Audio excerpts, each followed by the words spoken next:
আল্লাহর হাবিবের রওজা শরীফ দেখে আমি সহ্য করতে পারি না রে আবু বকর, বিদায় দাও, আমি চলে যাব।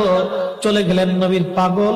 সিরিয়ার দামেস্কে যাওয়ার পরে কিছুদিন পরে নবীজি স্বপ্ন দেখায়, কিরে বেলাল, এটা কেমন জুলুম, কতদিন হলো তোমার কণ্ঠের আজান শুনি না। বেলাল রে, তোর কি মন চায় না আমি নবীর জিয়ারতে আসতে? বেলাল আয় আয়, আমি নবীর জিয়ারতে আয় রে বেলাল আয়, কতদিন হলো তোমার কণ্ঠের আজান শুনি না।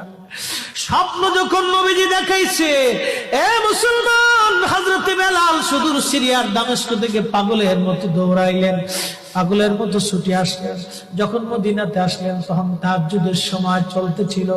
তাহাজ্জুদের সময় চলার সময় হযরত বেলাল রাদিয়াল্লাহু আনহু কাঠের জালি দিয়ে তখন রওজা শরীফ ঘিরে রাখা ছিল।